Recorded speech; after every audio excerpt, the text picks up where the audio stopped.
Welcome, Negronis with Nord, episode 91. Today, we are trying something new, and we have an amazing guest to try it with. We've got Steffi Cao, who is a internet and culture writer. And today we're doing a little different format. It's not just a straight interview show, but we go through a few kind of bigger topics and trends that we've been noticing. Plastic surgery, we talk about Fashion Week, we talk about why 2014 was such an important year for the internet.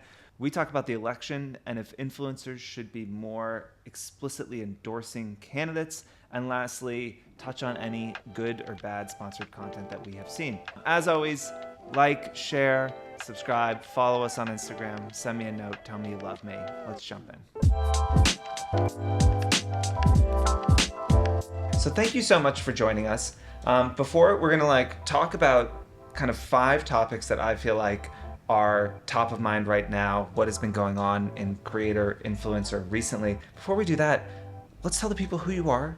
Sure. Let's talk a little bit about, how you ended up sitting in a red chair in my office. You don't have to start from birth. Of course. Well, it all began. Hi, my name is Steffi Cao. I'm a culture reporter, and you probably see my work in The Guardian, Rolling Stone, CNN, The Atlantic, more. My column is on Fast Company with Delia Tai. I'm trying to think of where it all began, where it all went wrong. I first started my career as a staff writer at BuzzFeed News, and then I moved to Forbes, and now I am freelancing, including writing my Substack at Steffi. So. How has the Substack world been? Everyone's Substacking. Everyone is Substacking. Zinning and Substacking. Everyone's zinning and This is the 2 things that everyone is doing under the age of 30. Correct. Yeah. The Substacking is great. I very much enjoy Substack. I do not have the biggest Substack, but I have a wonderful readership who I cherish very dearly, and I hope they continue to stay with me forever and ever.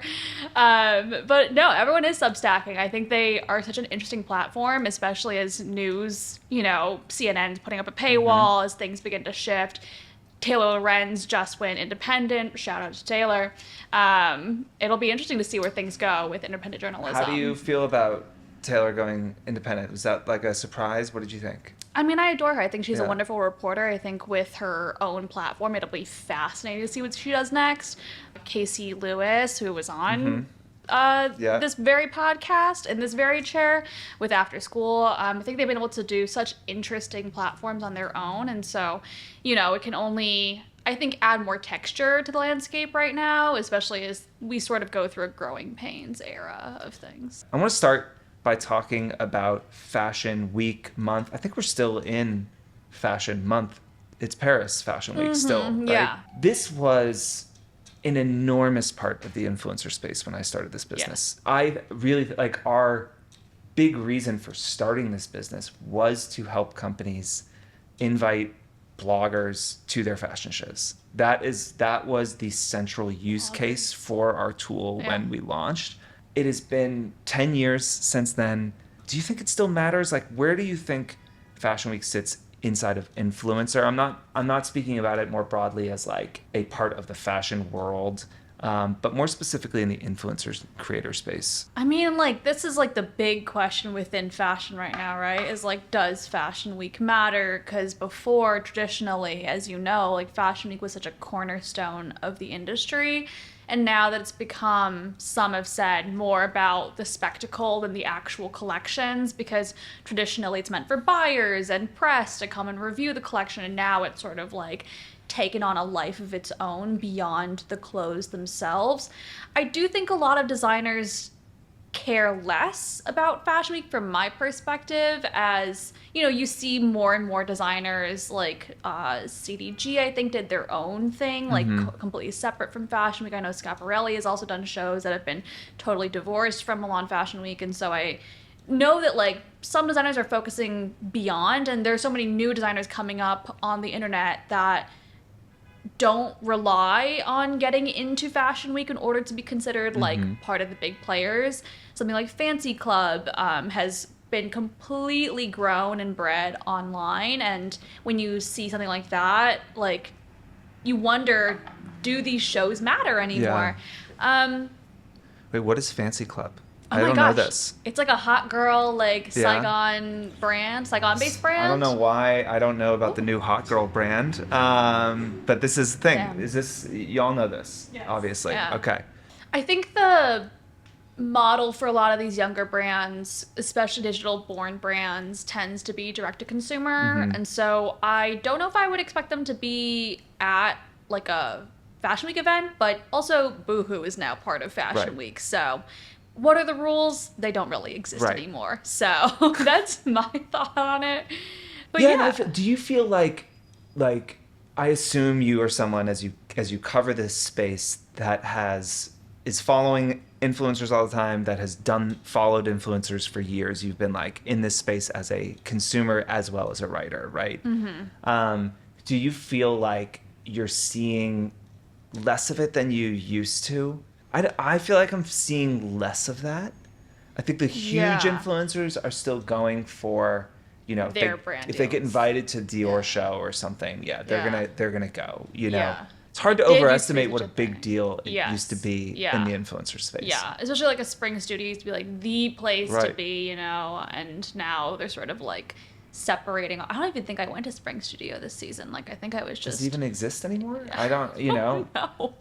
Yeah, you had the milk shows before that. Yes. Yes. This is the thing I think that is the catch-22 of the influencer economy right now is you need some level of aspiration in order to like maintain this lifestyle, but the word that gets thrown around constantly is like authenticity. It's like if you can be authentic, you can build your brand and you can become a successful influencer. And while that is true to some extent, I think authenticity is inherently kind of out of the question when you set up a camera and start filming yourself. Like true authenticity is really like you at your most neutral state, and that will never be when a camera is on you. Right. So I think it's this catch-22 of like you need to be authentic, but you also need to be aspirational in some way. And with the democratization, quote unquote, of like influencers going to Fashion Week and anyone can kind of show up. Anyone can, so many videos of like how to sneak in and go to these shows. Is it aspirational anymore? So I think there is this awkwardness happening when it comes to influencers attending Fashion Week, particularly right now, because there's this awkward dichotomy of like, there's a lower barrier to entry than ever to be an influencer, but then does that make it aspirational? And in what way can you attract an audience if nothing you're doing feels particularly aspirational or authentic? Yeah. And when are they going to announce who the fucking Chanel designer is? This is I so know. annoying. But Alex Consani walked, which I think is very cool. Yeah. Yeah. Does it matter? I think no, but with the possibility that if you put on a good enough event, you can make it matter. Yeah, I agree. I think if for influencers, there are still those 10 shows that if you can get invited to, still have like cachet. Yes. Going to And- the Dior show is always going to be special. Yeah. And I think that influencers are like fashion geeks a lot, ideally. And so like I still think getting invited by a European house to their show is special. Definitely. This actually goes in nicely to a question that is based on a piece that you wrote about the 10-year anniversary of 2014, how important that was as a kind of a year in the internet. Well, 2014 was important for a lot of reasons. So I like changed my position because I need to get into it. 2014 I think was so important for many, many reasons. I think because YouTube was created at the end of like the 2000s, and then it was created in the 2000s, then really began to kick off at the end of the 2000s. And so moving in, you have this transition period where people are just going online. And when I was reporting this piece, I think what you find is that like you have all these users beginning to use this platform and none of them know where this is going. They're just using it. And I think that's always the magic of what happens with a platform that can make or break something when it's starting out, is like this magic of like how the users take to it. And so when I interview people like Tyler Oakley, Blogilates, a lot of them were just like in awkward periods of their lives and they decided to use the platform. And so what you begin to see is the formation of these personalities in 2014. So that's one part of it, is you could begin to see the beginning of genres of influencers, like beauty influencers, fitness influencers, vloggers, that sort of thing, begin to happen in the early 2010s, specifically, I think, 2014. And that's coupled by the fact that the industry is beginning to catch up to this booming, set of new talent. So for me, the biggest thing I remember from 2014 was that Bethany Moda, the Mac Barbie '07, released a collaboration with Aeropostale in December 2013, and it began to sell in 2014. And that was, when I tell you, I remember where I was when that dropped, and I went to the mall, and in the Midwest, in Michigan, and I scoured through these bins for the Bethany Moda collab, and I was not special. I was with at least 40 other 14-year-old, 13-year-old girls trying to find the Bethany Moda collab. So you see industry begin to form at this time too. And you see that with when I spoke with Laura DIY, who is also a huge vlogger, lifestyle influencer now even. When I spoke with her first brand deal was in 2014. And when I spoke with Blogilates, Cassie Ho, a lot of her brand deals, she said, began to solidify in 2014. Because before then, she was just sort of using the platform and gaining all this traction. And, that was sort of it. Yeah. That's when we launched we started as just a platform for brands to kind of do this themselves and to get influencer analytics. We ran our first managed campaign in 2014. Yeah. All of a sudden, I think the first campaign we finished, we ran a few that were so bad that the brands asked for their money back because we had no idea what we were doing. The first one we finished was November of 2014. It was... Ann Taylor? Yes. Oh, yes. I can't believe I got that in one. Good job. Guess. I love a mom brand. It was an Ann Taylor campaign, Lo Bosworth. Let's go. And Jag Lever, our goth princess. There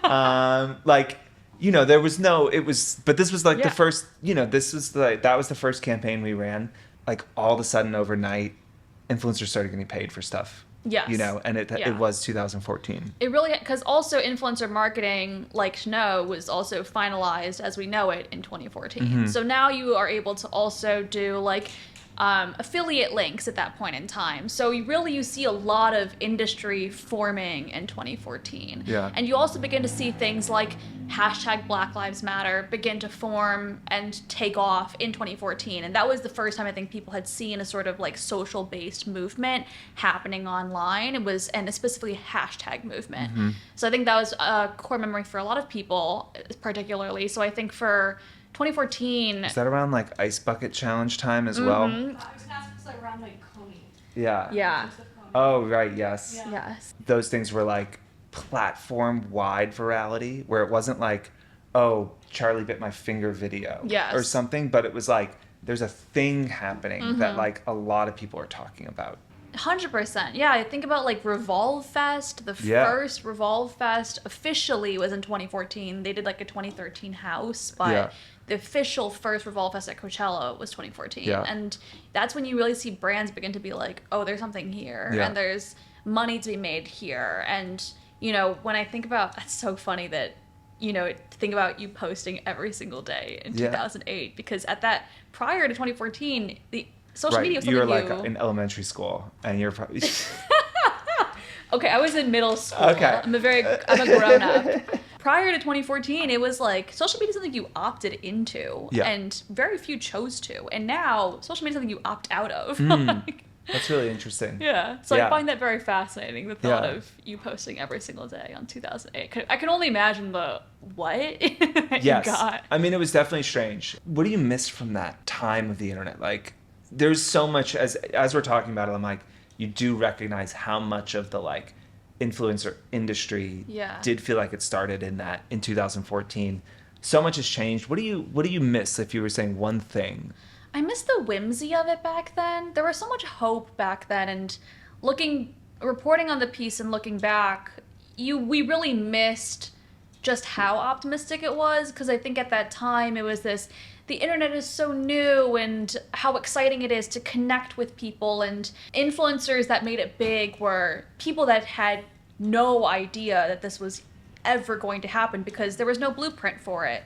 And I think now basically every post is an ad on your feed. Yeah. Like every third post is just like a washing machine, like of loose change of ads. Like a sponsored post is, you know, a dime a dozen. But back then, I remember Emma Chamberlain like sat down and like made a video and she's like, guys, we're sponsored. It was like a big deal back then. Even, and that was like, what, 2018, 17? Yeah. It couldn't have been that long ago. I used to like look up polyvore outfits that were like, Harry picks you up from school and things like that. Oh, I was a Nile person. Right. But, you know, like, I respected them all in their own ways, some more than others. Yeah. So, yeah, I feel like there was so much whimsy that happened back then that doesn't really happen now, because now it's like a chat, is this real? Like, we're so used to fake information, we're so used to sponsored information, we're so used to, you know, an influencer about to be revealed as an awful person, that we're much more, you know, guarded, and for good reason. But I miss the optimism we had about the internet back then. So that actually goes nicely into the next question, which is plastic surgery. You said, what is real? We're talking about what is real and hot people. Chat, is this real?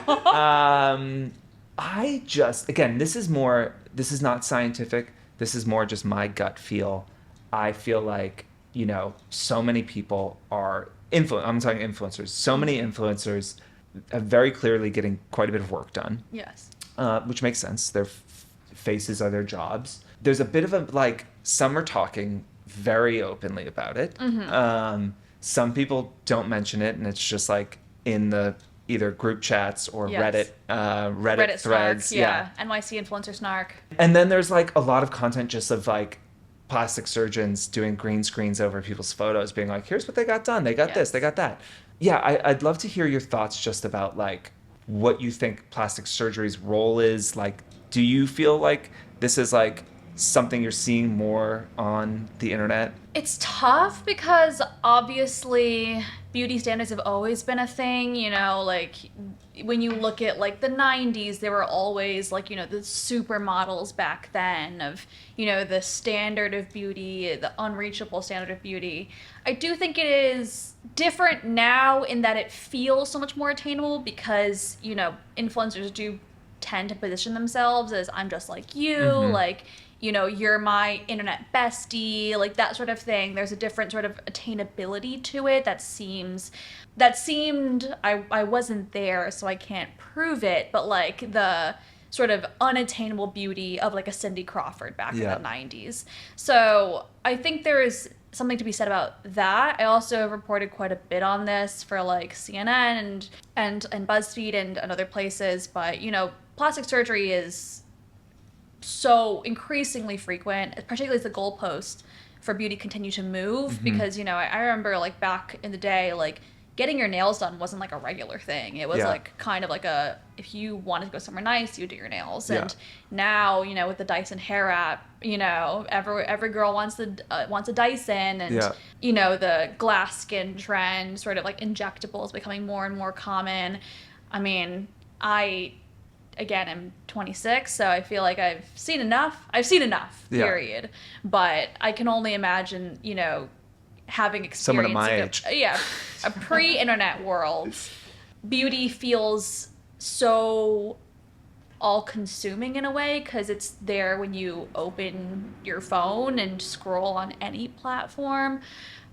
So I do think there's that pressure to contend with, and so I think it's why like a lot of other procedures are coming up to sort of address these things. Clarissa Jen Lim at MSNBC wrote a great piece for when we were at BuzzFeed called Panopticon, which was basically this idea that like we are living in a panopticon for content, where at any point like someone could take a photo of you and you could go viral. And so I think there's this pressure for young people to like always look good, like airport outfits, like matching lounge sets, like, and all, like, you need to look good constantly, because there's also all these like stay-at-home girlfriend like routines that are like, you just look good all the time. Your freezer looks good, your fridge looks good, like, and so I think there's this pressure to always be camera ready in our world, because in some ways you kind of have to be. So I think it has shifted a lot in terms of that, and thus. Do you feel like influencers like should be disclosing if they're getting work done, and at like what level, right? Like if you getting some Botox and filler, should you be able to get away with that? Or if it's like, no, if you got like buccal fat removal and a fucking chin implant and a nose job and an eye lift, that like you should be telling your audience that? I do think so in some ways. In some ways, I also sort of think that they should not tell people, because I think there's also this culture of like, don't gatekeep, like tell us what products you're using, and so then you can like recreate it on your own face. And we need to open the schools, is what it is. We need to open the schools. Yeah. Anyone with me? My problem with like the TikTok brain rot, particularly of like lifestyle genre, is that there is this pressure. If you see someone that you aspire to be, you want to look like, you think you can copy paste what they have had done onto your body and it will be the same. Yeah. I think that happens a lot with things like buccal fat removal becoming more of a thing, BBL is becoming more of a thing, because women learn about these procedures from other celebrities and go, oh, well, I can get that and then become and level up and get hotter. Which a BBL is a very intensive procedure. Right. Like you cannot sit down after you've had that surgery. It's a very intensive surgery. So I think we should gatekeep a little bit. Yeah. A little bit. The stuff's interesting. If you're really into beauty, you might also like just be into the idea of getting, then you get into filler and but you get in, it's like, oh, this is interesting. My face is like a canvas I can like play with. Yeah. Which is like fine. It's your fucking face. Do whatever you want. Right. It does go to show like if an influencer can get you to, feel more confident or wear a certain type of clothing or try a makeup trend, then maybe they could get you to do a surgery that you might not fully understand or regret. For sure. Yeah. Yeah. It's I don't know. I went to the dermatologist and I was like, oh my gosh, should I do something about my skin? And she goes, what's wrong with your skin? And I was like, well, I can see my pores. And she's like, because you have them. Because you have skin. Yeah. I was like, oh, I've been watching too much K-pop. So yes. It's time for me to log off, is what it is. Step back. Yeah. And open the schools. Open a book, perhaps. Right. Well, that's a perfect segue into something more serious, which is it's election season, which will be good or bad, I guess we'll see. I wanted to talk about, influencers. We just talked about influencers talking about plastic surgery. Again, this is non-scientific, just me, like, finger to the air, what I'm feeling. Back in 2016, no one talked about politics. Trump gets elected, I think people feel, like they should start talking about it. I feel like 2016, influencers were like, this is not a place for politics. I'm a positive place for fashion and beauty. I'm not going to talk about politics. And he won, and it was like, okay, I think we probably have to talk about politics a little bit. So there was more of it, and I think 2020, there was a lot more explicit political talk.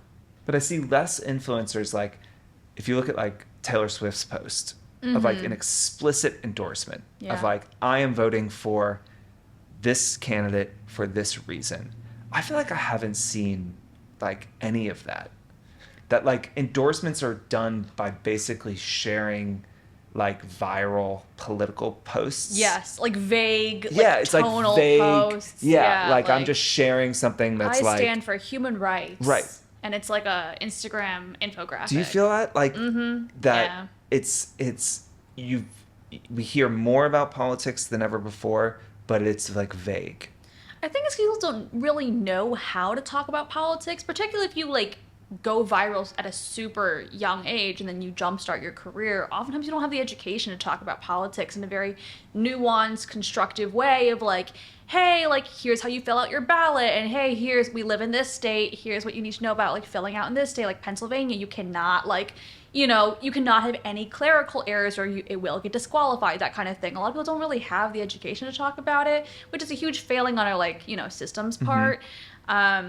But yeah, I definitely think that there is a pressure because the currency we've given celebrity is beyond. Like, the political election itself needs to be celebrityfied. Right. Like, Kamala needs to be brat in order Right. for her campaign to propel. Like, Trump needs to be like a persona before he is like a politician. Both of them are campaigning on TikTok Right. for voters, and so I think for influencers, unwittingly they've become part of this currency in which we've given them a lot of weight, and we do require them to some extent to say something because they have sway. If like, it's part of the reason why like these major celebrities are courted by campaigns to try and endorse someone one way or another, because at some point it does kind of matter, which is horrendous and kind of like morally nihilistic to be like, where the fuck are we going? But yeah, it unfortunately does matter. And so I think when influencers go through this awkward thing of like they feel as though they have to say something, and obviously I'm not an influencer, so I can't really explain their thought process, but I feel like in my reporting you're able to tell that like influencers do seem to feel some pressure to endorse someone, but also don't want to lose brand deals. Right. They don't want to lose management. They don't want to, like, it's an industry. And I think that there is pressure for celebrities to come out and say it. There certainly was a lot on Taylor Swift, Do you think influencers should explicitly, like, I think we talked I did like a solo episode and we were talking about timidity in influencer content. I think influencers have gotten a little like afraid yes, to make a declarative statement. Yes. Be that, I don't think this product is actually any good, or Yes. I am voting for this person, or this is what I like, I don't like this. I think that's all just a little like, yes, I want to like live in this gray area a little bit. If you like draw the line out, it's like pretty boring, right? It does make for boring content. I think that's why we always reminisce on like this earlier era of the internet too, because people just say whatever they thought. Like, whereas now I think people are a lot more afraid to make the wrong move that will end their careers or whatever it is, and it's a real pressure because they don't want to. The cancel culture of online, obviously, cancel culture is kind of fake because I don't know many people. There have been a few successfully canceled people, but like we've seen plenty of times. Chris Brown is touring again, so yeah, like I do think there's a fear of losing, public favor in a lot of ways as influencers, especially when their job relies on, being able to influence people. Yeah, I think that like, I hope this is an important time for the world and the year. I do think influencers should like step back, and I think it's worth a like thoughtful, and it doesn't have to be an in feed, although that would be great. But I think a thoughtful explanation of what you're thinking. And again, I'm actually no like big Swiftie, but I thought the post was like well written, well thought out. She did a good job being like, this is who I'm voting for and why. And you can like, I'm not telling you to vote for them. I'm just saying you should vote. And like, actually, my hot take is that I don't think we should let influencers like endorse candidates. Interesting. Because it does matter, but I don't think I think it gives people who are unprepared to be political spokespeople the power to sway an election. And what we really need to do is open the schools. We're losing the recipes. Like, come on. Like, talk to your local. Like, my Con Ed bill is really high. And so I previously used to work in civic engagement organizing. And so I knew immediately, I'm going to take this to my state senator because that's her job. And some people think it's, like, kind of ridiculous because they're like, it's just your Con Ed bill. But I'm like, I live in a neighborhood. The neighborhood is represented by someone. It matters. So this is their concern because I'm their constituent. And Con Ed never bothered me again. There we go. This is a great hot take. Yeah.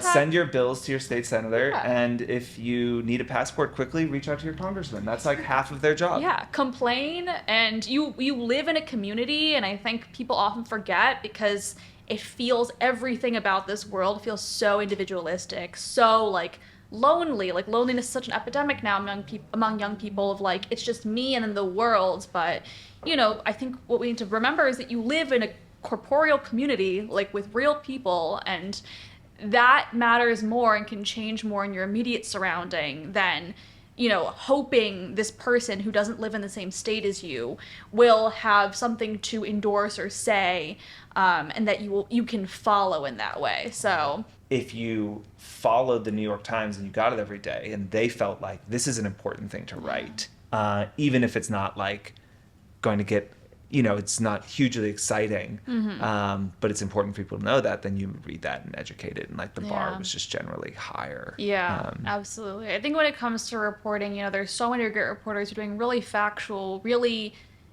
succinct, cohesive, really good political reporting. But so much now is personality based, which is not bad or good. It just is what it is, honestly. So I feel like in 8 years, the election's going to be decided, like Mr. Beast will like put people in a room and whoever survives gets to be president. It's like, oh my God.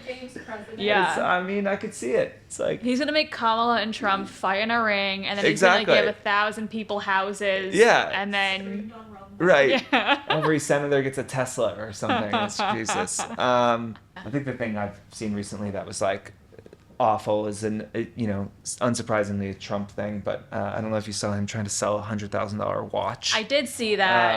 Amazing. So he knows he knows no shame. Presidential candidate is about to get up on a TikTok live stream and be like, guys, look at this watch. Yeah. Amazing. And last one, favorite follow right now. Favorite follow right now? Ooh, well, it's gotta be my friend Sour and Nasty, who does really creative makeup looks. Yeah, shout out to her. I adore her content. She has like crazy makeup, and it's very creative and artistic. And I just adore her. So Amazing. Yeah. Well, thank you so much. And where can everyone find you? We'll put it in the description and everything. But your Substack. Yes, my Substack is It's Steffi. It's just stefficao.substack.com. And then my Instagram is just Steffi Cao. So thank you so much for joining us. That was Thank you great. so much for having me. There's no real yappers these days, and that's really important that you can maintain the population. Do you think there's no yappers? I feel like people are talking all the time. No, men always want to be like alpha males, like say less, Right. Yes. That's my thought on it. Eat raw meat, don't speak. Eat raw meat, work out, take testosterone. Creatine is very important. I do have a lot of Zen users in my life. I live in Brooklyn, so, Do they have a name? Are people like, Zinfandels. They must have some sort of name, right? I like they associate Zinfandels. But yeah, not a lot of 40-year-old Zinners out there. What a shock. Shocking. But maybe that's what we're all missing. Yeah. Anyway, we digress. Thank you so much for joining us.